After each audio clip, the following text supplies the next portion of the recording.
Hi, Lee. Welcome to our show. Hello, Savannah. Welcome to our show. How are you feeling? I'm feeling pretty good. Coming off a busy week. We had a show up in Kansas City. Nice. And so that was lovely. Did you eat any barbecue? No, we didn't get to eat any barbecue. But it was a great time to get away. Nice. Wonderful band and wonderful people at the NetView conference in Kansas City. So big time. And I heard there was some dancing. There was a little dancing, yes. The conference folks asked if the band could play a few extra songs. And sure enough, people wanted to dance. Did you dance? I got a little moves in me in the last song of the show, actually. I love it. Yes, more than I think maybe I ever have, because I was feeling very deeply moved. But no, I just stood around and chit-chatted with people while dancing was going on. While the dancing was occurring. Yeah, that's right. That makes sense. Yeah. When you're raised as I am, they scare the dancing out of you, and so then it's harder for you to get it when you're a little older. Wait, in your religious background, is that what you're talking about, that you were not allowed to dance? Correct. Yes. This is new information to me. Is it? Yes. No, I was not allowed to dance. As a matter of fact, it was such a significant deal. Of course, there was no prom in high school that was permitted. And but even before that, one of my recollections is that in 7th grade, they were doing square dancing during PE, and it was decided that one way I could bear witness to the gospel was by sitting out and not participating in the square dancing during PE. You're kidding. I am not kidding. That's kind of sad. Were you allowed to have a first dance at your wedding? We didn't dance at our wedding. We didn't have a band or anything. We didn't have that kind of hullabaloo. Fun at our wedding. But was that for religious reasons or financial? No, that was more just that was not the thing back then in our world. Yeah. Yeah. Lee, that's crushing. Yes, well. When I was in 2nd grade, it was the only year that I went to a public school because I was private school the whole time through. Mm-hmm. And for Halloween, they did a Halloween celebration where they would do these pumpkins that they would paint, and we read a story about a black cat. And I, too, bore witness to the gospel participating by telling them that they were worshiping Satan. And my teacher let me go in a separate classroom and read Cinderella with like a teacher's assistant or something. That's funny. Yeah. See, we did do Halloween, but no dancing. Wow. Your tradition contains multitudes. Yes, indeed. Yeah. How about you? What's happening with you? I am training for my half marathon, as you know, which comes up in a month. And I just did 11 miles last week. Good for you. So I can definitely do the 13.2 required of me, or 13.1 required of me, whatever it is. However, the heat is destroying me. Yeah. So I did 11 miles on Tuesday when it was like 60 degrees, which is not bad. But then on Friday, I could barely get through 4 because it was like 85 degrees. Yeah. It was so hot outside. So I've been told from real runners that they get used to it. Basically, it's like a thing that every year you just have to get used to, and after 2 weeks, your body will adjust. But yeah, I'm suffering. That's exciting, though, that you're doing. That's great. I know. Good stuff. Yeah. Well, have you been reading anything interesting lately? Well, I did finally finish Alan Levi's Theo of Golden. What do you think about it? Well, I would say I think, as I said earlier, that Alan's writing style is just a touch flowery sometimes for me, but I found the book very moving and beautiful and lovely. Yeah, so I really liked it. Would you recommend? I would, yeah, and I have. I think so too. Yeah. Yeah, I think it really is good for anyone who just wants something pure to read. Well, yeah, I think that one of the things that I like about it is that I found myself being simply more kind as a consequence of reading the book. So that's actually really good fruit. Yeah, I think it's great fruit. I think if any of us can do something that prompts other people to be kind, then let us proceed. The person who recommended the book to me goes to my church. His name is Al Andrews. Do you know Al? I do know Al. Yeah, yes. He was a therapist for forever. Mm-hmm. And I actually need to tell him this because I think he would love it. When I was reading it, I imagined Theo looking like Al. Huh. And Al's presence in the world. Like, it's very sweet and tender. I can see yes. that. Yes. Huh. But to your point, Thea was just so kind in the book. And there was something really moving about that. Yes. Yes, I found it. Yeah, I would definitely recommend it. And it was one of those books that I would really look forward to, and occasionally would stop in the middle of the day to read a little bit more, which I don't typically do with fiction. Yeah. That's my nighttime reading. So occasionally I would stop and pick it up and read a little bit more because I just need something to center me. Yes. So, Very peaceful book. Yeah. Well, I just finished a book called Lady Tremaine. Lady Tremaine. Yes. So this was a new type of book for me, but I like going into Parnassus, the bookstore down the street, and just kind of picking based on instinct. I always Google the reviews beforehand, but I want to know, like, based on what I'm drawn to. And it is a fiction book that tells the story of Cinderella through the lens of the stepmother. Oh, interesting. It kind of gives her this whole backstory as to why she is so harsh in the world and about her daughters, and retells the entire story through her lens. It was really good. Huh. Yeah. Not for everyone. Yes. But if it's up your alley, then go with it. Yeah. Mm-hmm.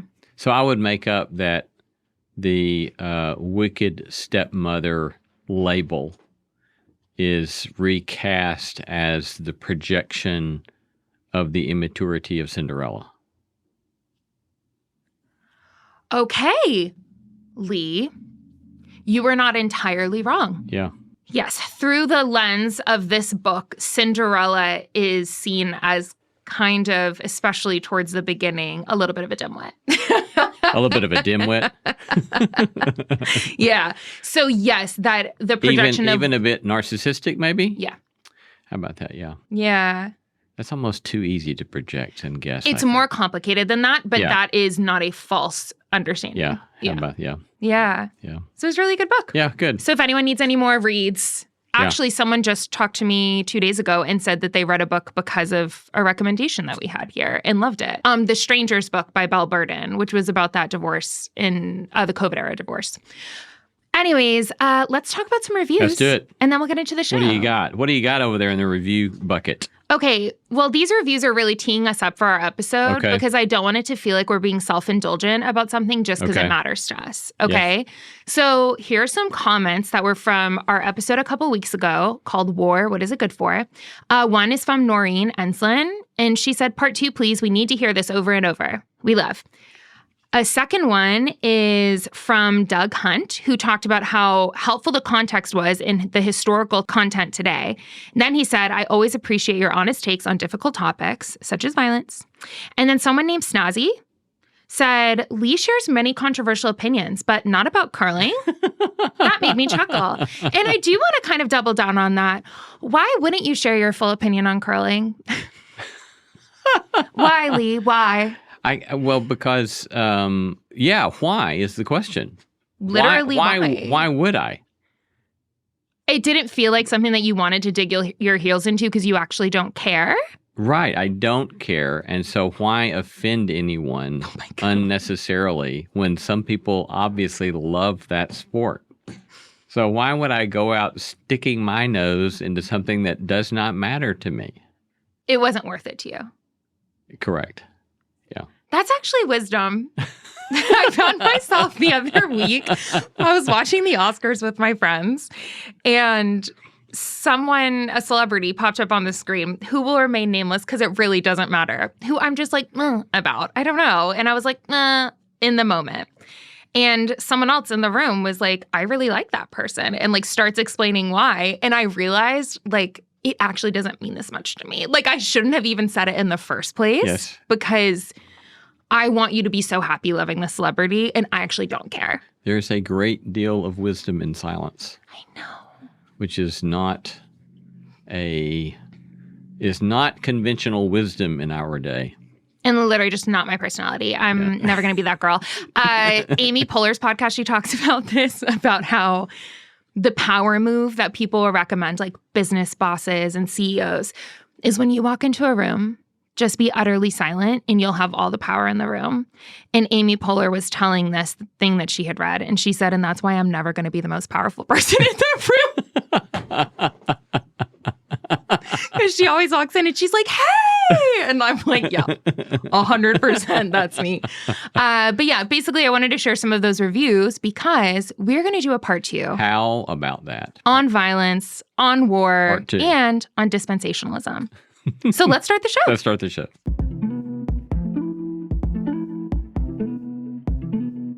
Hey friends, Lee Camp here. We all need advice, but it's not always clear who to ask, even in 2026, which is why I recommend checking out How To, the long-standing advice show and 2026 AMBI Award-nominated Best Personal Growth Podcast. No Small Endeavor was also just up for the very same award in that category, so you know How To must be a great companion to our show. More than that, How To is back with new episodes and a new host with award-winning journalist Mike Pesca. Each week, Mike tackles a listener question ranging from travel to finance to relationships and beyond with help from world-class experts who actually know what they are talking about. Think of it as eavesdropping on someone else's therapy session without a copay or awkward silence. No questions too big or too specific, like how to protect the elderly from scammers, or how to give to a good cause and make it count, and even how to make a how-to podcast. You've got questions, they will find some answers. So follow How To with Mike Pesca on Apple Podcasts, Spotify, or wherever you listen. Spring is here and the shopping list is long. Time to make a Lowe's run. Buy 3 bags, get 3 free of Stay Green 1 cubic foot garden soil. Plus, right now members can earn 4 times the points on an eligible purchase. Start spring off strong with these deals and more. Our best lineup is here at Lowe's. Valid through 3/25 while supplies last. Soil offer excludes Alaska and Hawaii. Loyalty program subject to terms and conditions. See Lowe's.com/terms for details. Subject to change. Point boosters subject to exclusions and more terms apply. One time only offer. This episode is brought to you by Redfin. You're listening to a podcast, which means you're probably multitasking. Maybe even scrolling home listings on Redfin, saving homes without expecting to get them. But Redfin isn't just built for endless browsing. It's built to help you find and own a home. With agents who close twice as many deals, when you find the one, you've got a real shot at getting it. Get started at redfin.com. Own the dream. Welcome to the Subtext, where we go beneath the headlines and beyond the obvious. I'm Savannah Locke. And I'm Lee C. Camp. If you like the show, an exasperated Lee C. Camp. Lee C. Camp. Let's do that again. I loved it. We're keeping it.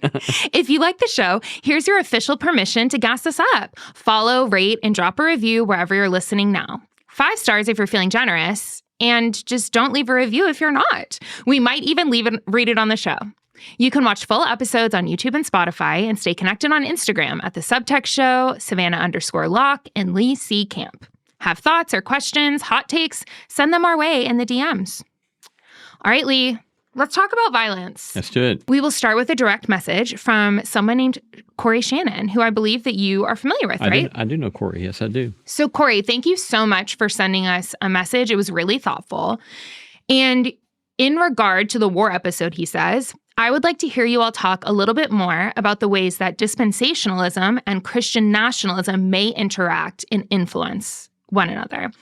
And I'm happy that he messaged us about that because I wanted to get into dispensationalism in our last episode, but I think I was too afraid to, and I think you didn't really want to jump in either, and we were running out of time. So I want to give some room for dispensationalism to breathe, Lee. Lay it on us. What are your thoughts around? It's not my world, and so I don't feel. And I read some on that in seminary, but seminary was a long time ago for me, Savannah. So I don't feel well equipped to talk about John Nelson Darby and the 19th century in the United States, that religious context. Well, now you're setting it up in a way that you would think that I would be equipped to do that. But I will do my best. Okay. And this is how I grew up. Okay. So I do have the experience of it, and I'm going to try to do the most baseline version of dispensationalism that I am calling dispensationalism for dummies. Yes. Okay, good. Okay. At a minimum, you can say that having been raised in a dispensationalist context, this is what it meant to you. Yeah. Let's add the qualifier of that. Yeah. And the qualifier of, if I'm wrong, I can change my mind. Yeah. And you can correct me in the comments. Okay. Number 1, which we talked about last time, dispensationalism is a theological framework that became popular with John Nelson Darby in the 1800s. And so what it does is it divides up history, like all of history, into 7 dispensations. And we don't use that language. So I'm just going to say 7 different eras. And it basically, each era, God interacts with humankind in a different way. So there's like a creation era, a law era. And right now we are conveniently in the 6th dispensation, or the grace era, which thank God, right? It's a good time to be around. Wonder if that informed their making of these dispensations. So in relation to that, dispensationalists see the church and Israel as separate parts of God's plan. So whereas maybe how you grew up in your theology, like the believers, like Jews and Gentiles, became one, and Gentiles were grafted into God's story, and there wasn't a separation anymore based on maybe Paul's letters in the New Testament, etc. But for dispensationalists, they keep those things separate, meaning that God has a different plan for Israel than he does for the church. Does that make sense? And does that feel accurate to how you understand it? Yes, from how I understand it. Yes. So this obviously creates some tension, particularly with Paul's writings, but they basically purport that nowadays, the modern state of Israel has a specific part of God's plan that will fulfill a lot of New and Old Testament prophecies, and that those prophecies will be fulfilled through the modern nation state of Israel as we know it, not through the church at large. So that separation is really key for what makes dispensationalism so unique from maybe other traditions that we have nowadays. And how it relates to violence and to what's happening in Iran right now is that supporting the modern nation state of Israel is key for dispensationalists to supporting the plan of God as a whole. Meaning, if, like Iran, who is an enemy of Israel, if they are in any way threatening Israel, they believe, as dispensationalists, that it is their role to protect and preserve and support Israel at all costs, because that is ultimately going to fulfill these prophecies and bring Jesus' second coming. So that is dispensationalism 101. To the best of my ability, and why it relates to what's happening in Iran right now. So a couple of questions. My impression, so correct me if you think I'm wrong, but my impression was that there was a sort of presumption of a sort of historical passivity with regard to the church with regard to Israel. That is, that there was not to be a presumption of trying to push historical levers to make this kind of stuff happen. And again, I could be completely wrong about that. For dispensationalists? Yeah, but I could be completely wrong about How that. would that practically manifest? Not getting involved in American politics, say. That's really interesting. So at least in my experience, and for people that I'm seeing right now, I would say it's the opposite. Yeah, it certainly sounds like it's the opposite these days. Yeah. Maybe historically, and by historically, this obviously wasn't invented until the 1800s, so it hasn't been around very long. But maybe in the early days, yeah, there was like a passivity around it. But nowadays, it has definitely led to a lot of political engagement and activism. Yeah. Well, even evangelicals, generally speaking, were much more politically passive with regard to American politics until, say, the middle part of the 20th century. And then they started increasingly getting involved in American politics. So maybe I wonder if the trend followed with dispensationalism. Yeah, that could be. Yeah. But I think what makes this complicated is that you're blending a lot of different things into one, where it's to be faithful to God is to make these political choices or support these political decisions, even if those decisions are violent. And I think that's where the messiness comes from for me with dispensationalism, is that I wonder if Jesus would ever ask us to support violence in order to protect God's plan in the world, or God's second coming to be able to happen through a modern nation, whether it's Israel, America, or whoever. Well, Jesus clearly did not do that. Yeah, I guess I was just asking it more kindly. Yeah. I guess. I mean, I was trying to be more gentle with my approach, but yes. Yeah, I mean, one of the questions is, what's the 7th dispensation? What's its label? I think it's millennium, right? And so is the presumption that the millennium millennial is brought in through violence? Obviously, and the second obviously coming. so. Through the tribulation, Armageddon, and then... Okay, yeah. So, I mean, I think one of the things that's so interesting to me with all of this is that it seems like you have to choose different kinds of Christianity here. I mean, just from the perspective of like basic Christian orthodoxy, which... I would say one of the basics of Christian orthodoxy is this claim that in Jesus of Nazareth, the will of God is revealed to us most fully and completely in Jesus of Nazareth. And if that's the case, then why the bait and switch kind of thing? Why the grace and the will of God revealed in Jesus, and then now we're moving to another way. So is Jesus the fullest manifestation of the will of God or not? And if you say he's not, then I don't see how that fits in with Christian orthodoxy in the least, in my mind.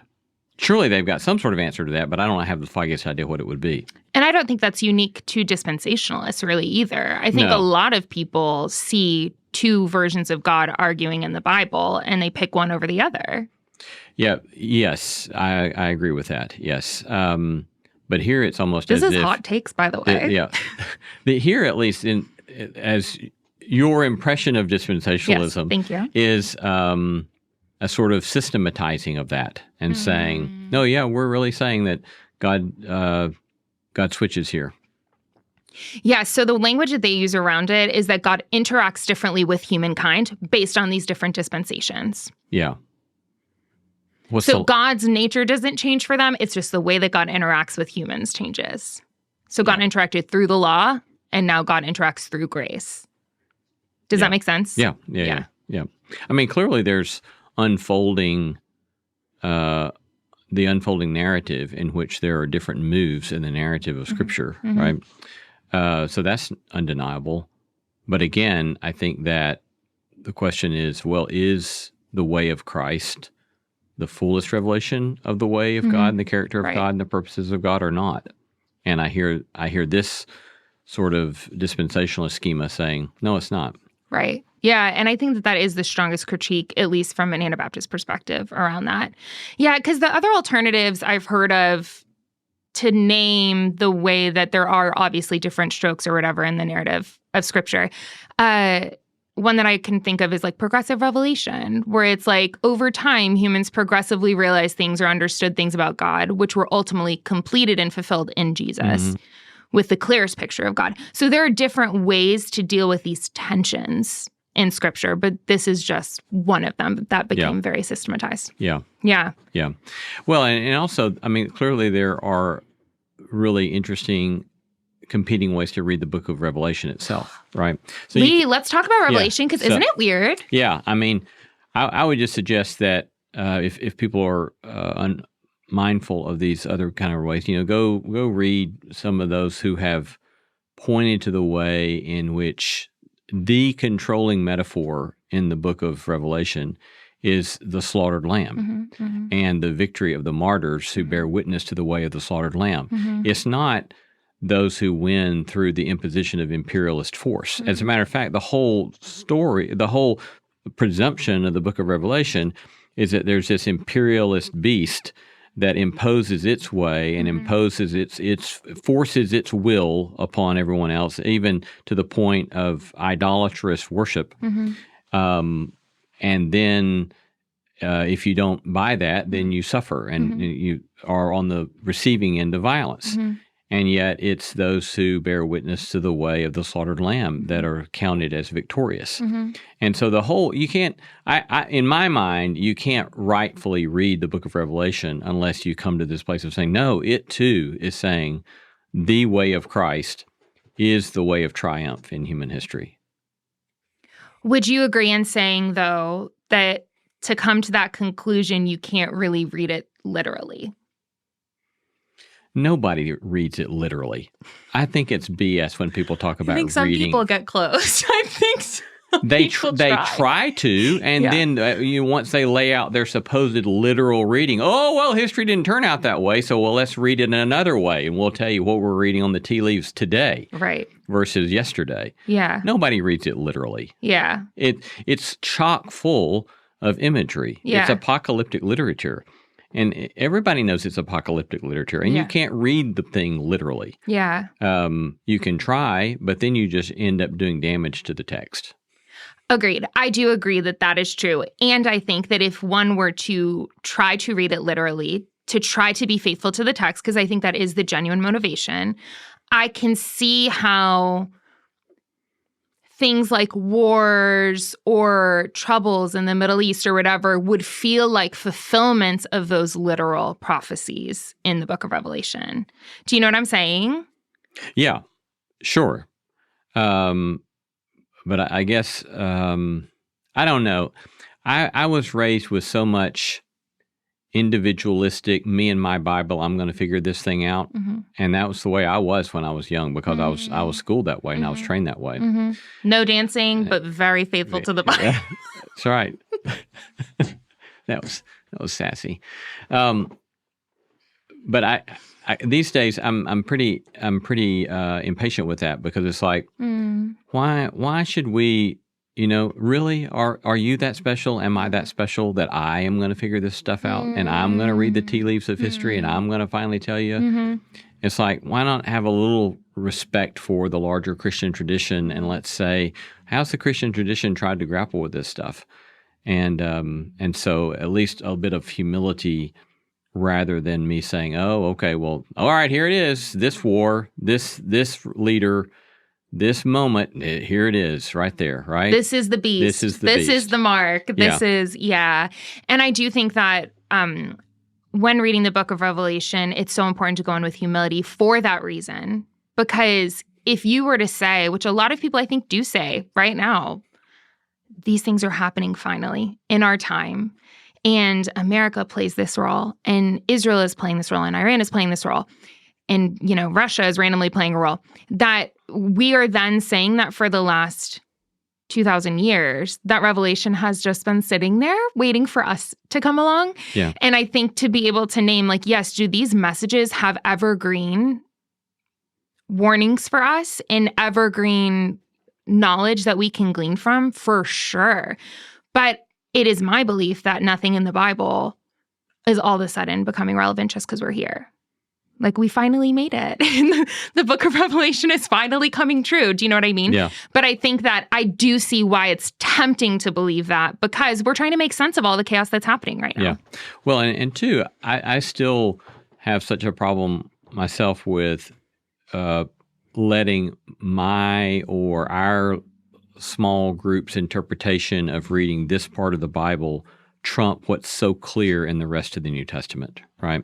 I mean, what do you do with Jesus saying, love your enemies and do good to those who despitefully use you? Right. Pray for those who persecute you. What do you do when he says forgive 70 times 7? What do you do with, everybody likes to talk about Romans 13, but, you got to remember it follows Romans 12. Right. Hey, by the way, right? And where Paul explicitly says, if your enemy's hungry, give them something to eat. And if they're thirsty, give them something to drink. Mm-hmm. And that this is what it looks like to live according to this story. Mm-hmm. And so why is it that we want to take our own kind of narrow interpretations of a very odd text, apocalyptic literature, and kind of read the tea leaves on history, and then just casually swipe away what is so clear throughout the story? And that's what really annoys me. Yeah. And it's not because it annoys me just for the sake of it annoys me. It annoys me for the sake of the fact that when you do this kind of stuff, you're justifying innocent people getting literally killed by the hundreds, if not thousands now. Yeah, right now. Yeah. And so it's just, I find it unfathomable, the kind of heartlessness of it. Yes, and I think the theologizing of something as brutal as a war, where, once again, to your point, people are dying literally today from this, and to theologically wrap that and defend that is what we're trying to push back on right now. Yeah. And just say, consider, what would Jesus have to say about this? And the same kind of reading of some of that kind of stuff that's undergirded, for example, a sort of casual disregard for Palestinians and the plight of Palestinians. again, that's just horrifying to me. It's like, and again, the point here is not to somehow justify the despotism of the leader of Iran or the kind of idiotic, hateful, horrific kinds of things that he has said about Israel that are despicable and horrific, right? Nor is it to somehow justify the terrorism and mass murder of Hamas. It's terrifying and it's horrific and it's mass murder and it is absolutely to be condemned. But at the same time, why do you have to turn around and you have some reading of the Bible that then celebrates 50,000 people getting slaughtered who need not be slaughtered in this way? And so it's a sort of, I'm going to let my interpretation of this very difficult to read text in the New Testament just wipe away all the stuff that Jesus so clearly and obviously says and celebrate something that is leading to the undoing of people's lives and stomping on people's lives. Yeah. I could not have said it better myself. So that's going to be my official stance as well. Are you curious about the hidden side of everything? Then I have a podcast for you. I'm Stephen Dubner, host of Freakonomics Radio. Each week, we hear from some of the most fascinating scholars and thinkers as we tackle big topics like how whales became the face of environmental activism, how to succeed at failing, and whether public transportation should be free. Go ahead, listen to Freakonomics Radio wherever you get your podcasts. This episode is brought to you by Peloton. Break through the busiest time of year with the brand new Peloton Cross-Training Tread Plus, powered by Peloton IQ. With real-time guidance and endless ways to move, you can personalize your workouts and train with confidence, helping you reach your goals in less time. Let yourself run, lift, sculpt, push, and go. Explore the new Peloton Cross-Training Tread Plus at onepeloton.com. Protein is now at Starbucks, and it's never tasted so good. You can add protein cold foam to your favorite drink or try one of our new protein lattes or matcha. Try it today at Starbucks. That is my official stance, Lee Camp. One of the ways I think that's really important to think about this, this past week, Benjamin Netanyahu, Prime Minister of Israel, had this news conference in where he was talking about the war and the alliance with Trump and Hegseth and so forth. And he gets asked this question, and he starts talking about, I pulled it up. Let me just read this. He says, if people want to be naive, then they don't see the kind of world we're living in. In this world, it's not enough to be moral. It's not enough to be just. It's not enough to be right. One of the greatest writers of the 20th century, someone who I admire a lot, was the historian Will Durant. He wrote many volumes. I read most of them. He also wrote The Lessons of History, a very brief 100-page book in which he, that is Will Durant said, well, history proves that, unfortunately and unhappily, Jesus Christ has no advantage over Genghis Khan. Because if you're strong enough, ruthless enough, powerful enough, evil will overcome good. Aggression will overcome moderation. And I was kind of shocked by this, that he would say that out loud.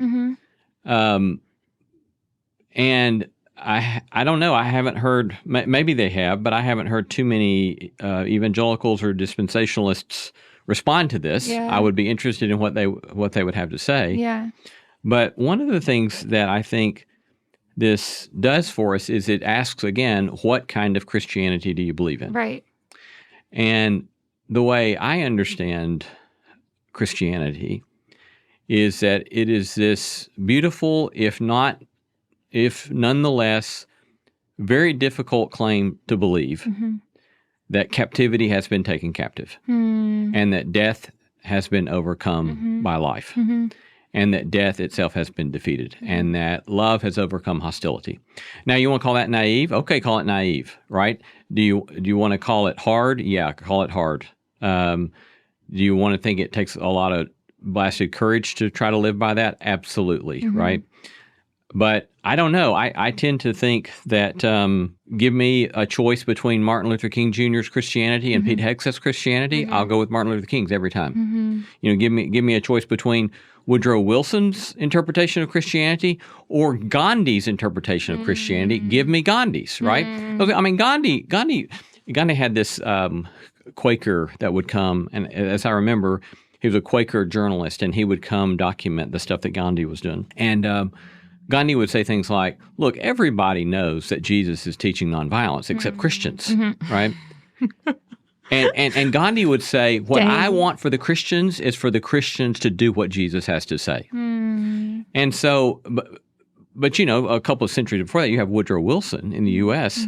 Who literally says, we're going to save the world. We're going to, you know, we're going to wage war to end all war. So that the eschatological vision, peace, he said, well, the way we're going to do it is by waging war. Right. Which is precisely rejecting Jesus, right? Because Jesus says, no, that's not the way we're going to do it. We're going to do it through the way of suffering love. And again, is that somewhat terrifying to even say we want to try to live by? 100%. Absolutely, right? And I would know that push comes to shove, the only way I could ever live this kind of stuff out is through the grace and mercies of God. But nonetheless, it's kind of like, I don't know what else to do to read the text of the New Testament honestly or with integrity without trying to let it say what it has to say. And it seems that this is what it's saying. Over and over and over and over and over again. Right. Yeah, I do relate to the criticism that it is not realistic. I understand where that's coming from. I do wonder if it's not realistic if the goal is to dominate would be more true. Like if the goal is to dominate into like other nations into submission, no, it is not realistic to not go to war. Or if the goal is like survival or self-preservation, then no, it's not realistic. But if our goal is different, then maybe that's when it does become more realistic. Like if the goal is love, then yes, that is realistic then. But I do think that also sounds very naive and very John Lennon's Imagine. You know what I mean? Like I kind of hear it in the back of my head and I can hear the criticism and I think I get it. Like I get why that's a real criticism. Because if Genghis Khan and Jesus were in a room, Jesus would end up dead again. Right, but that's the deal though, right? Is that when Jesus faces Pilate, yes, Jesus ends up dead. 1,000,000%. When Jesus faces the Roman Empire, Jesus ends up dead. But Jesus ends up alive. 100%, yes. Right, and so that's the question of, is some sort of claim about resurrection and the overcoming of death through suffering love, is that true or not? Is that most basic fundamental claim true or not, right? So like, I remember Clarence Jordan. Do you know Clarence Jordan? Oh, you would love Clarence Jordan. So Clarence was a good Southern Baptist from Georgia. He goes to, he wants to live according to the Sermon on the Mount. And so he goes up, as I remember, he goes up to Southern Baptist Seminary in Louisville, and he gets a PhD in Greek New Testament. And so he's a smart dude.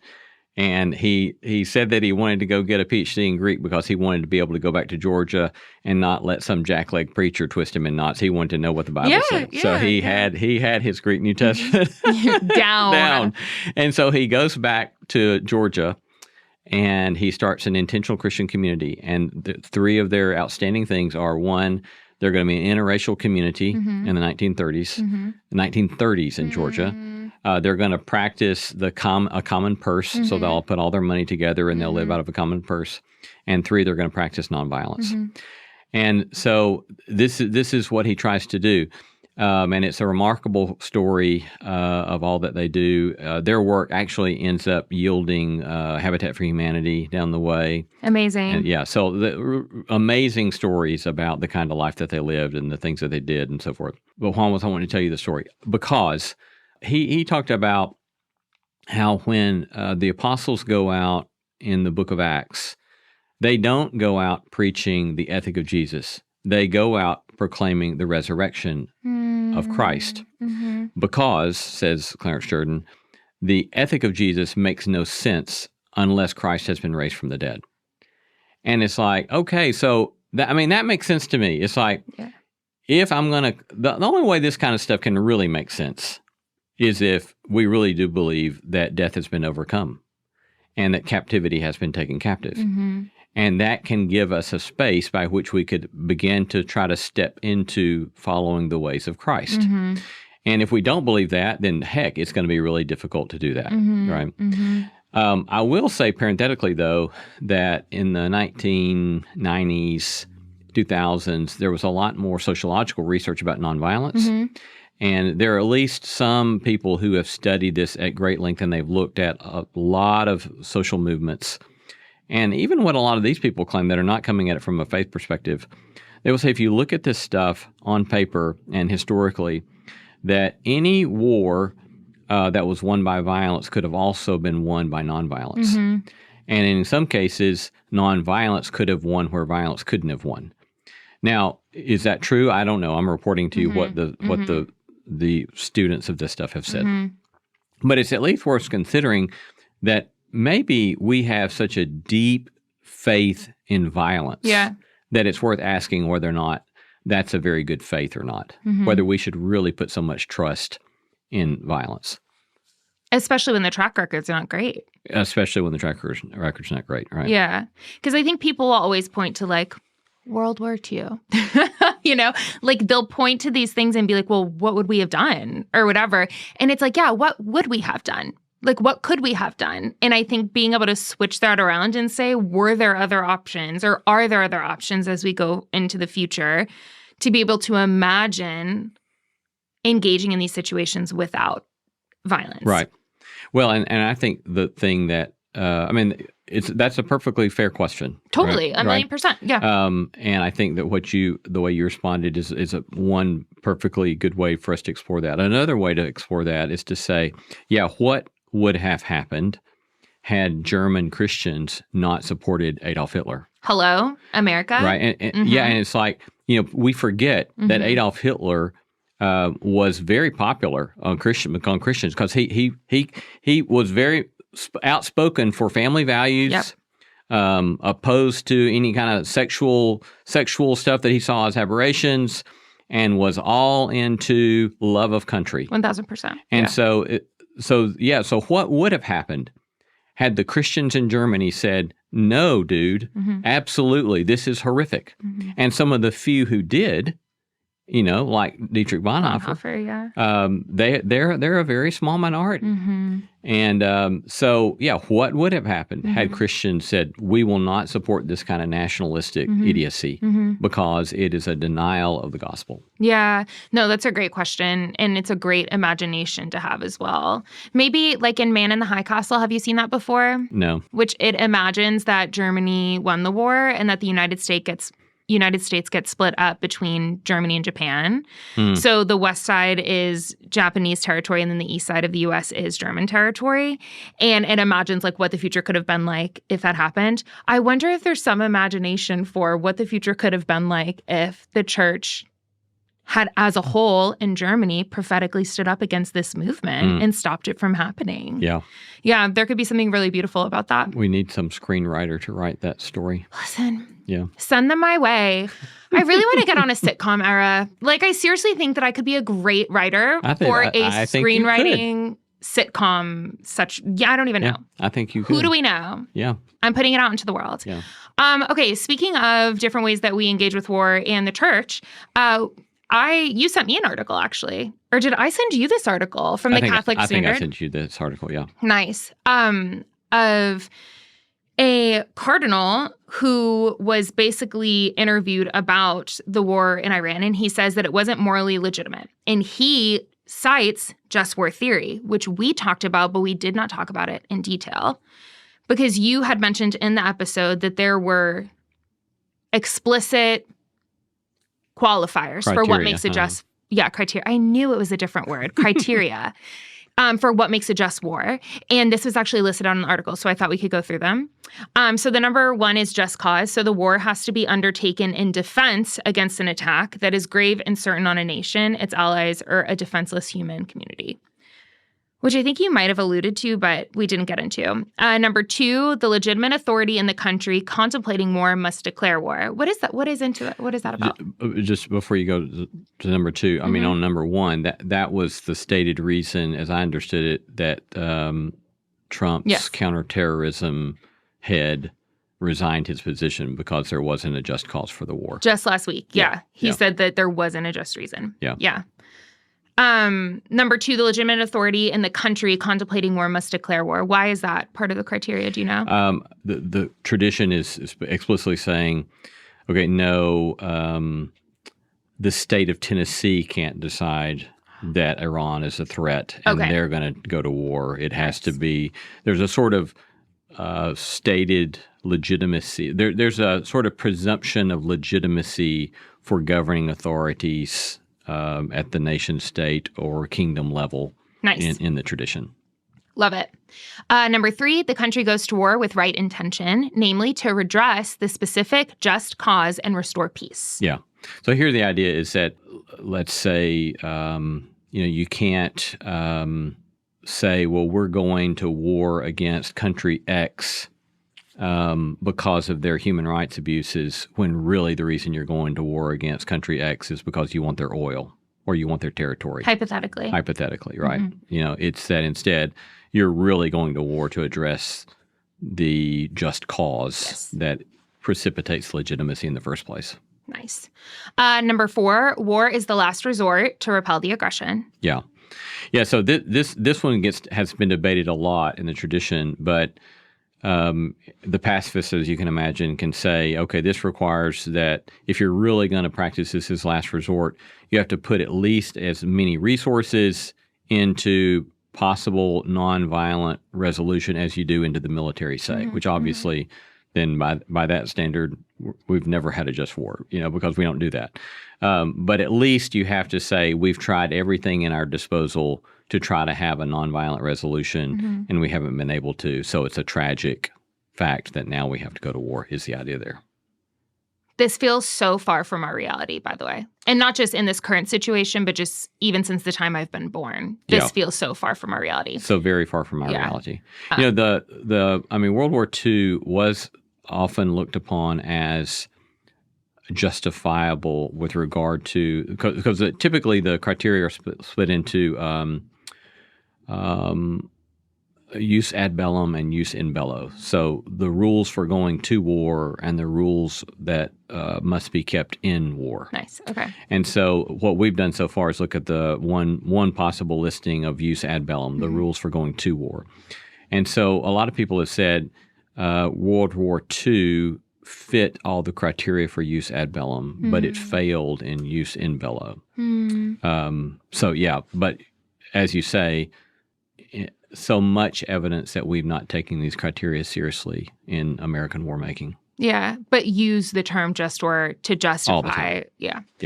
Number 5, the expected destruction from the war must not outweigh the expected good. Yeah, this is called the principle of proportionality. Yeah. And so you have to think about, okay, if we're going to do this, is there some sort of basic decency, some sort of basic proportionality to this? And then lastly, number 6, there is a reasonable hope of success. Yeah. So think about that one there, is that war cannot be construed under the lens of machismo or the glory of war. And that if you know you can't win, then you don't go to war. Because it's not about you being a man. It's about saving lives. It's about justice. It's about violence and oppression and trying to rectify pushing back against violence and oppression. It's not for the sake of your glory. So don't go to war just for the sake of going to war. Do you know how the just war theory was even formed and how it was so systematized in this way? It started with Ambrose, nice. Bishop of Milan, who especially taught a very shortened form of this to Augustine. And then it kind of got into the Christian tradition from that point. And then there's been lots of iterations of it through the years, including a lot of the international rules of war are indebted to the Christian just war tradition. that's been canonized in international law as a part of that kind of stuff. Yeah, but it's taken a lot. It's taken a lot of developments through the years, and so you can actually find much longer lists than those 6 criteria. So it can range from 3, 4, 5 up to 9, 12 or whatever. A lot of different kind of criteria. So, for example, he didn't even give one huge one for rules in war is immunity of the innocents, and so there the idea is that you cannot kill civilians in war. And so that's why you'll so often hear the language of collateral damage, right? The idea is that, well, you at least have to justify why you killed these civilians. And so the so-called justification is, well, we weren't aiming for those citizens. We were aiming for the military target. Right. And we didn't mean to kill all those children in that school. We thought it was a military target. Right. But of course, even that got thrown out in World War II. That's why a lot of people say that World War II was not just according to rules in war because of the dropping of the atom bombs. And even before the dropping of atom bombs, a lot of people are unaware of the fact that the United States went on a firebombing campaign in Japan and firebombed city after city after city after city after city that killed a whole lot more people than the dropping of the 2 atom bombs. And so we killed, hundreds of thousands of civilians in Japan. And people will say, well, the Germans did that to England first, and indeed they did, right? But then England turns around and begins to do that back to Germany. But again, the tradition, the just war tradition, says no, that's immoral. You cannot do it. And what the just war tradition does is it doesn't allow another country or people's violence to give you permission to do it back. It doesn't allow for the retribution piece because it basically says, it reminds me of Chris Martin's song Death and All His Friends, where the lyrics are, I don't want to battle from beginning to end. I don't want to cycle and recycle revenge. I don't want to follow death and all of his friends. But like that idea of cycling and recycling revenge, it's saying, well, they did it first. Yeah. So we'll do it. But what this does is it gives structure where it's like, okay, maybe violence is just part of the world that we're living in. And if we must, here are the Christian tradition rules that we are going to try to abide by, rather than they bombed us first. Yeah, right. I mean, I think after we were taping last time talking about this, I told you that even though my convictions are on the pacifist side of things, I deeply respect people who take the just war tradition seriously because it actually is more complicated and potentially more problematic to be a just war person in the United States of America than it is to be a pacifist because now that was not true during World War I. You could go to prison for being a pacifist in World War I, be sent to a work camp. But subsequently, for religious reasons, conscientious objection has been protected constitutionally. And so, I can say, or my students, some of my students who have come to see this have registered as conscientious objectors. And so then they can't be forced to go to war based upon our Constitution because they say, no, we believe war is wrong. The just war tradition, on the other hand, says, no, you have to decide if this is a justifiable war or not. And if it's not, you can't go. Yeah. And one time I had lunch with this gentleman who was, I shouldn't tell too many details about it, in the military, attorney in the military, a JAG guy. And he grew really angry with me because I suggested to him over lunch that if you take the just war tradition seriously, then the church can decide that a given war is not justified and can tell its members of the church not to go to war. And he said, you can't tell people that. And this guy's a Christian. He said, you can't tell people that. He said that's irresponsible because if their leaders tell them to go, they've got to go. Wow. And so but from my perspective, I'm thinking, no, you don't have to go. Yeah. Martin Luther himself, who was a just war person, he told Christians, he said, you do not and must not obey an unjust order. And so I think that this raises the question about whether or not the just war tradition has teeth, right? So the way some people have talked about it is, are you talking about a just war tradition with no teeth, or are you talking about a just war tradition with teeth? And a just war tradition with teeth is going to say, no, I will not push the button to drop that bomb on those people. No, I will not participate in this particular battle because of the way it's going to crush these people. No, I will not participate in this war because it does not have a just cause. And so that's when you start getting in a lot of trouble. And so I respect that. And last thing I'll say about it, and then we got to stop because of time, but I got an email from Matt Steinhauer, and thank you, Matt, for the email. But he reminded me of a book by Daniel Bell, and he has a book called, I think it's called The Just War Tradition, and the subtitle is something about making it a discipline for the church rather than the nation state. And it's a really, I've read a good bit of Dan's book, and it's a very helpful book because, and I would suggest it for anybody who says, I can't buy the nonviolent stuff, but I buy the Just War stuff. I would say go read Dan's book, because what he's saying is, if we're letting this thing be a sort of a system of justification for wars for the state, we've missed the point.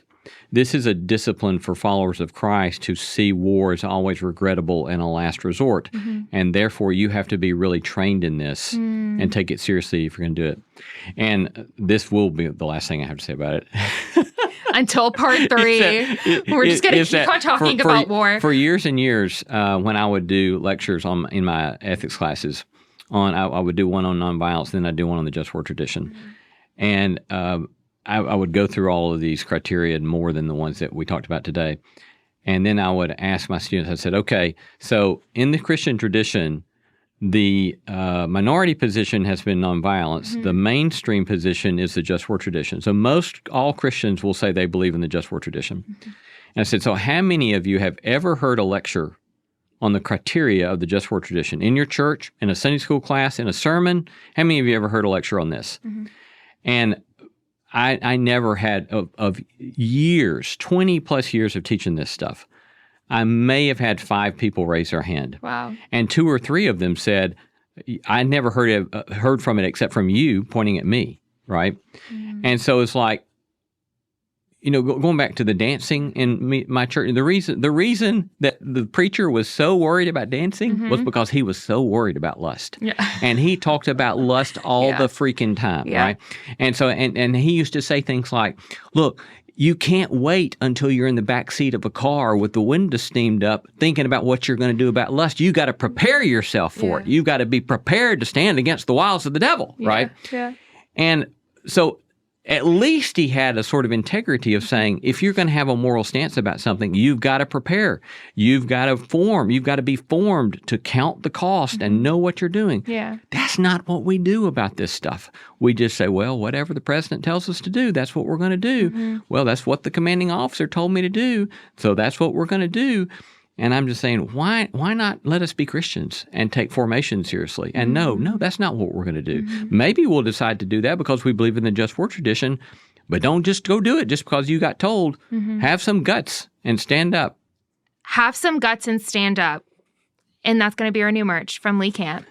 I'm really curious to hear what people say about this because I think it was a very thought-provoking episode. And I hope you'll go get that book that Lee talked about because it sounds like a really great read about Just War. Yeah. Very helpful. Lee, thanks for bringing out your Baptist pastor voice again.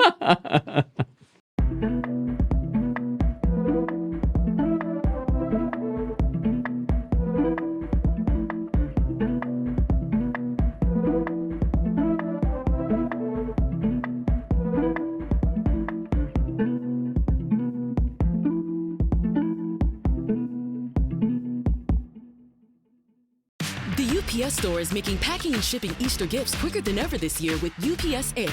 How quick? Quicker than a walk around the park. Quicker than eating all the Easter candies. Quicker than finding a golden egg that you know is stuffed with cash. When you ship UPS Air at the UPS Store, your items arrive on time or your money back. Guaranteed at no extra cost. Exclusively at the UPS Store U.S. retail locations. Send Easter joy on time at the UPS Store. Visit the upsstore.com/air guarantee for full details. Terms and conditions apply.